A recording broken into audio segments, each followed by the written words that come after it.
Hello student, कैसे हैं। पूरी उम्मीद है आप बहुत अच्छे होंगे और पढ़ रहे होंगे।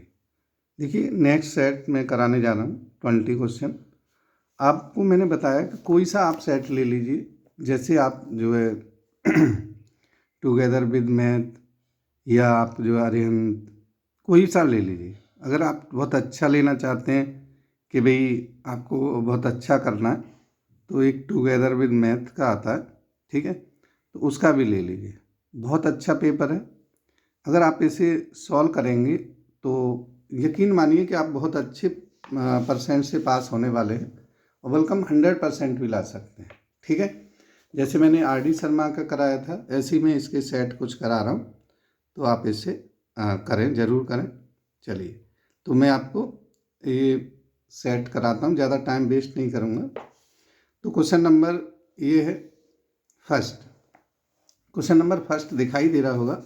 ये पूछ रहा है, देखिए, HCF ऑफ 5 की पावर 2 इंटू, पहला क्वेश्चन है, दिखाई दे रहा होगा। तो HCF किसका, 5 की पावर 2 इंटू 3 की पावर 2 और 3 की पावर 5 इंटू 5 की पावर 3। उल्टा कर दिया है, कोई दिक्कत नहीं है। HCF निकालते हैं तो आपको बताया कि इसमें दोनों में कम पावर देखते हैं, तो 5 की पावर 2, इन दोनों में क्या है, 3 में 3 की पावर 2। तो इसका जो आंसर है 5 में, देखिए 5 में 2 है और 3 में भी 2 है, ठीक है। तो ये आंसर आ जाता है आपका डी वाला ऑप्शन है। देखिए, ये दिखाई दे रहा है डी, तो डी आपका ये पहले क्वेश्चन का आंसर है। बात समझ में आ रही है। चलिए, नेक्स्ट क्वेश्चन है। देखिए, बहुत थोड़ा सा ये इन्होंने डिफरेंट और टिपिकल दे रखा है। थोड़ा सा आप जो ऐसे पढ़ेंगे और सॉल्व करेंगे। जैसे 1/4 of herds of camel was seen in the forest. एक जंगल की बात हो रही है, उसमें कैमल की बात हो रही है कि कितने कैमल कहाँ पर है। तो आप क्या करेंगे, simply total camel x suppose कर लेंगे, ठीक है। फिर उसके हिसाब से उन्हें लिखते चले जाएंगे, ठीक है।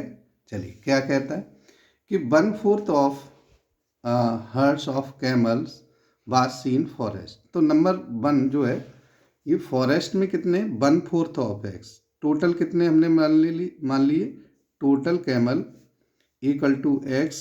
फर्स्ट कंडीशन में 1/4 ऑफ एक्स, भाई। दूसरा है twice the square root of the camel gone to desert, तो 2√x हो गया, ठीक है। और रिमेनिंग 15, तो रिमेनिंग जो कैमल है 15 में, और were seen on the bank of river, ठीक है। Total number of camel x उस खुद ही कहा है उसने, फाइंड द क्वाड्रेटिक इक्वेशन।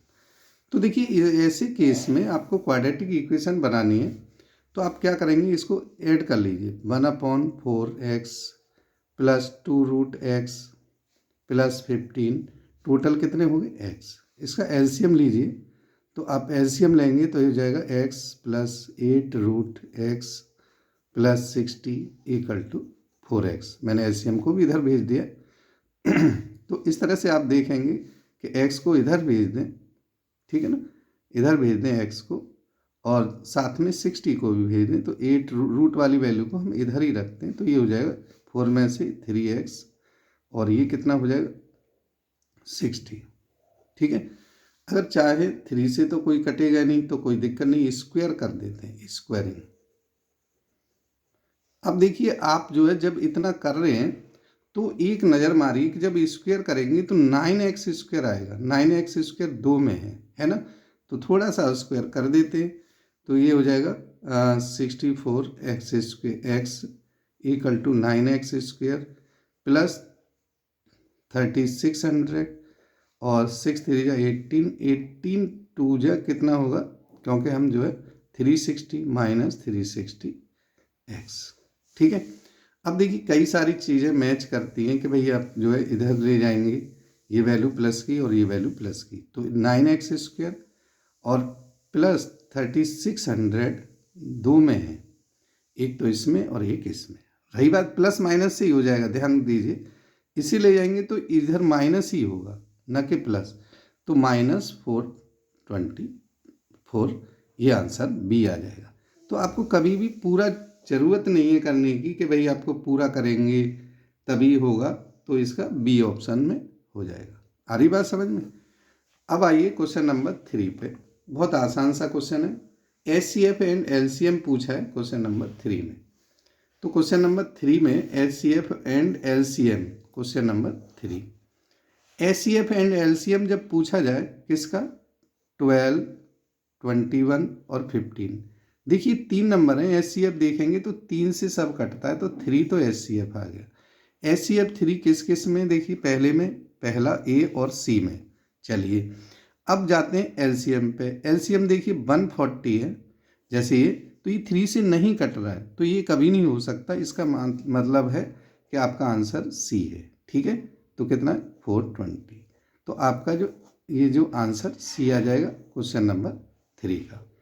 अब बात आती है क्वेश्चन नंबर 4 की।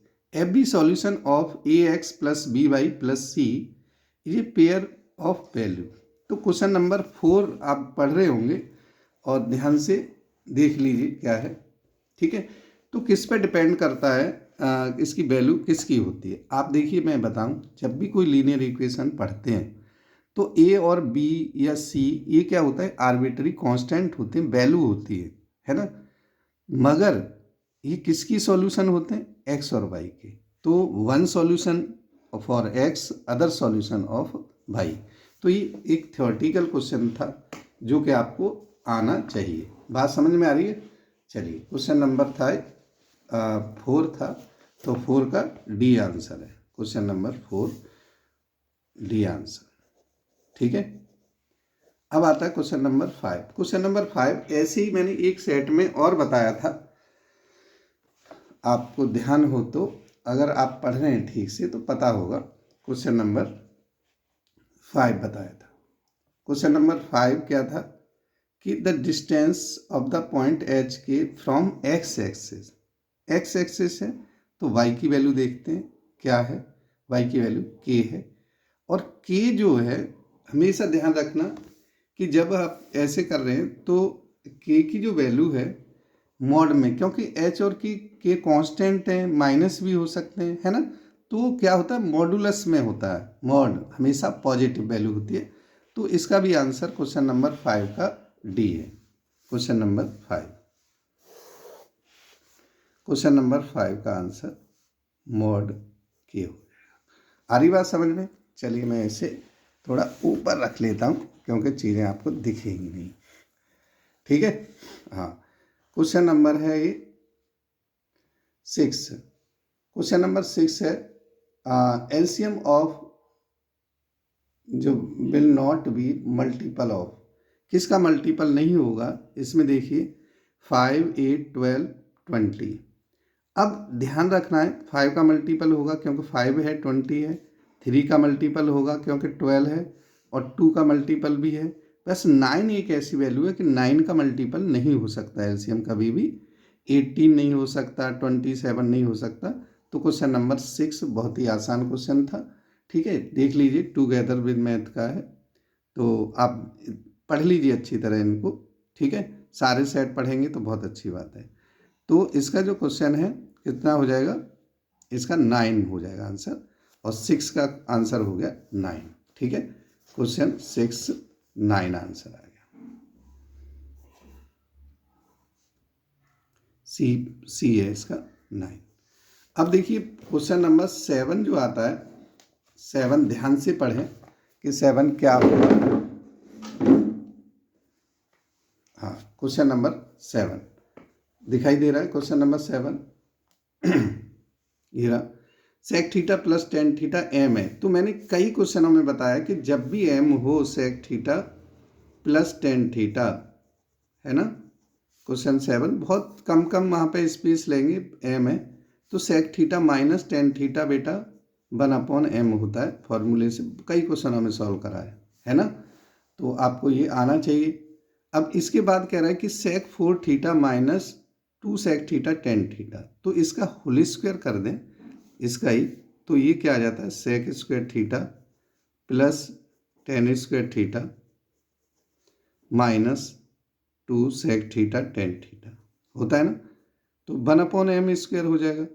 अब मेरे को वैल्यू जो पूछी है वो क्या पूछी है, sec 4 theta minus sec square theta, तो इसमें A square minus B square लगा दो, बाद वाली वैल्यू को एज इट इज रहने दो, तो ये हो जाता है sec 4 theta minus sec tan 4 theta minus 2 sec theta tan theta.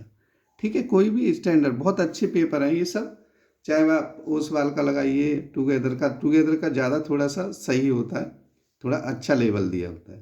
तो ये sec square theta minus tan square theta और ये sec square theta plus tan square theta. ठीक है, ये जो मैं लिख रहा हूँ देख लीजिए, स्क्वायर थीटा और minus 2 sec theta tan theta ऐसे लिख लीजिए। ठीक है, अब आप देखेंगे ये वैल्यू होती है 1 की, तो ये वैल्यू हमें ऑलरेडी दे रखी है m², तो 1 इंटू 1/m², तो 1/m² इसका आंसर हो गया। तो 1/m² देखिए सी पार्ट में है, तो सी इसका आंसर है, आंसर सी। थोड़ा अच्छे क्वेश्चन है, ज़्यादा से ज़्यादा क्वेश्चन लगाइए, मैं कह रहा हूँ, क्योंकि आपको ज़्यादा से ज़्यादा क्वेश्चन लगाएंगे तो बहुत अच्छा रहेगा और आपको बहुत फ़ायदा होने वाला है। ठीक है, तो देखिए क्वेश्चन नंबर है 8।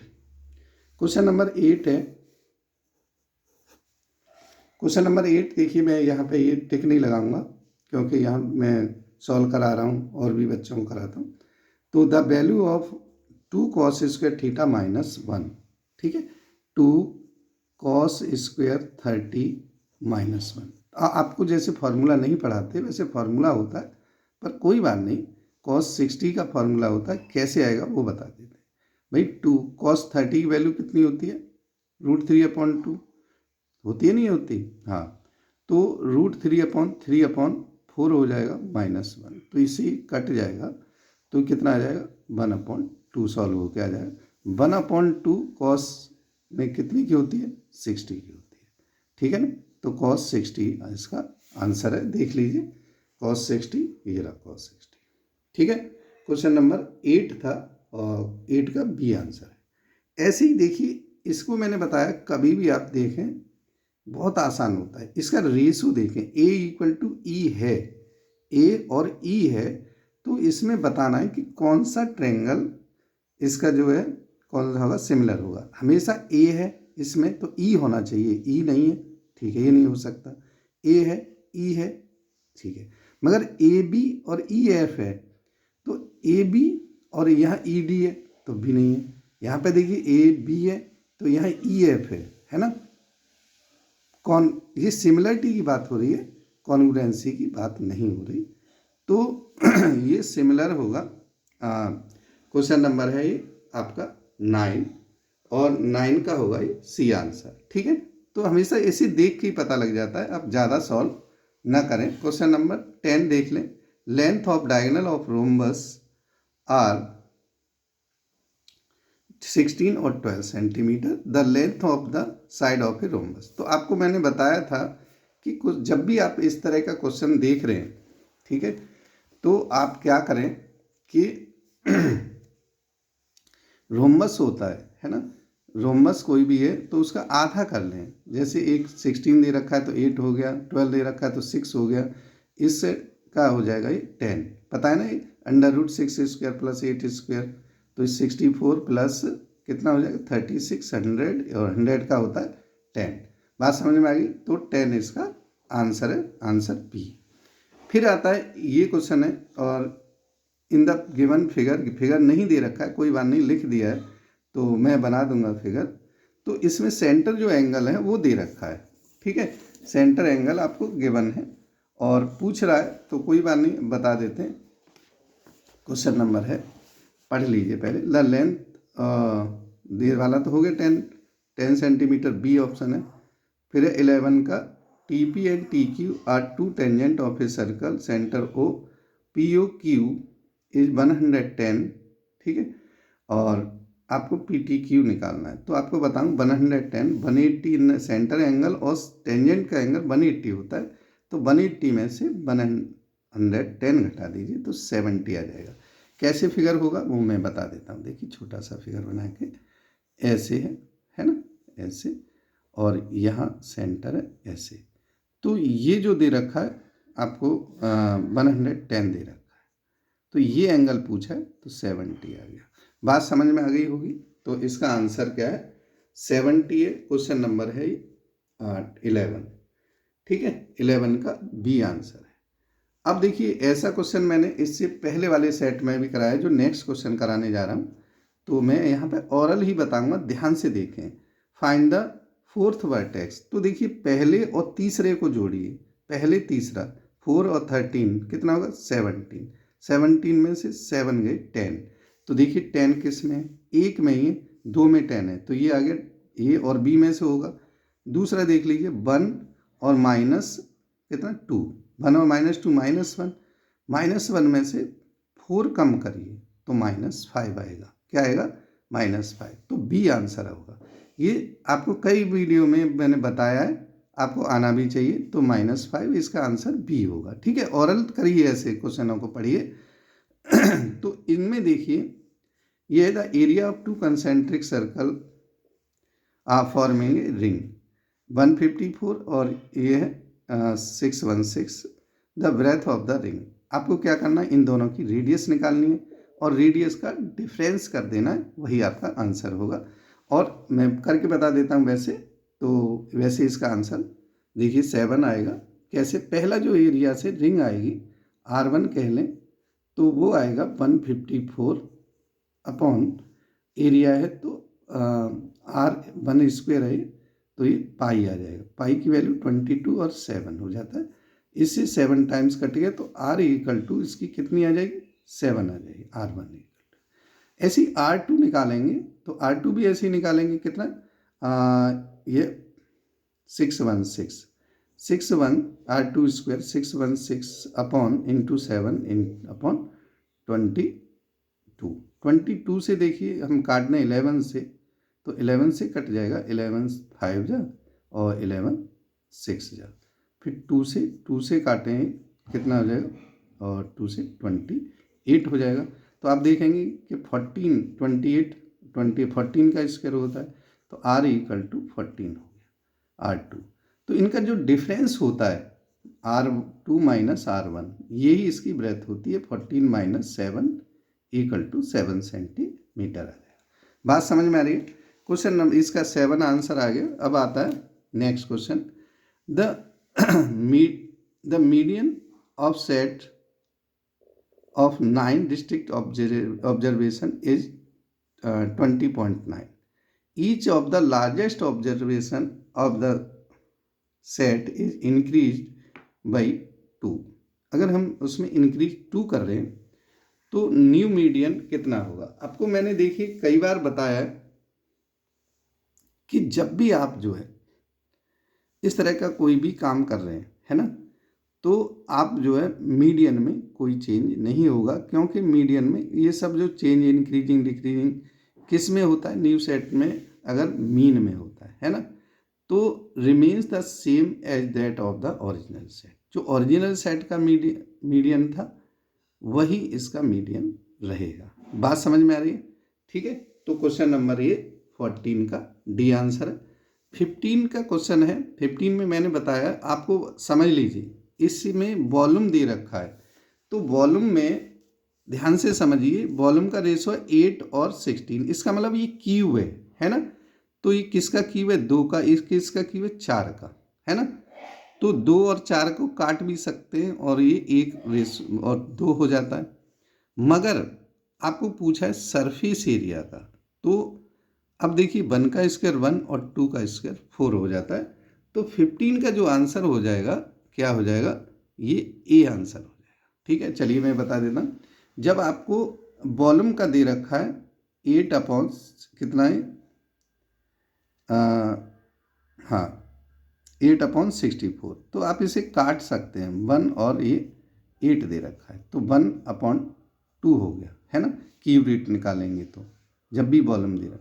अब एरिया निकालना है, V1 अपॉन V2 हो तब के लिए, तो S1 अपॉन साइड का रेशो हो जाता है। अब S1 अपॉन S2 इसका स्क्वायर कर दीजिए 1/4। कभी भी कोई फार्मूला लगाने की ज़रूरत नहीं है आपको। क्वेश्चन नंबर था ये आपका 14, तो 1/4 हो गया। 2 पोल्स, देखिए 2 पोल हैं, 25 और 15 मीटर हाइट है, और उनकी जो टॉप्स को ऐड ज्वाइन कर दें तो 45 डिग्री का एंगल बनता है। तो इनका डिफरेंस देखिए कितना है, 10। 45 पे बचे हुए की और उनकी डिस्टेंस इक्वल हो जाती है। बता देता हूँ कैसे। जैसे मान लीजिए 2 पोल हैं ऐसे, ठीक है, और ऐसे आपने देखा ये, और ऐसे, तो ये 15 तक हो जाएगा, यहाँ तक बचा 10। 45 है तो ये और ये बराबर होगी, तो ये इनकी जो डिस्टेंस होगी 10 मीटर होगी। बहुत आसानी से आप इसे कर सकते हैं। क्वेश्चन नंबर 17 में कई बार बच्चे बहुत गलती करते हैं, बहुत ज़्यादा गलती करते हैं बेटा, देखिए ध्यान से, और ये बहुत आसान क्वेश्चन है। ये कह रहा है कि the time in second taken by 150 athlete to run 110 race table है। इसमें टेबल में दे रखा है, और क्या पूछा है, the number of athlete who completed the race less than 16.6। तो 14.6 सॉरी, यहाँ तक कितने हैं, क्योंकि ये जो वैल्यू है यहाँ पे काउंट होती है तो कम वाली है, यहाँ तक ऐड कर लीजिए। 71 ये है, 2 और 4 6 और 5 11, 71 में 11 ऐड करो तो 82 हो जाते हैं, और ये आंसर सी है। ठीक है, अब देखिए क्वेश्चन नंबर 18 है, बहुत आसान है। 1/cosec थीटा साइन थीटा के बराबर होता है, और सबको पता होना चाहिए बेटा कि साइन थीटा की जो मैक्सिमम वैल्यू होती है 1 होती है, तो इसका बी आंसर है ना।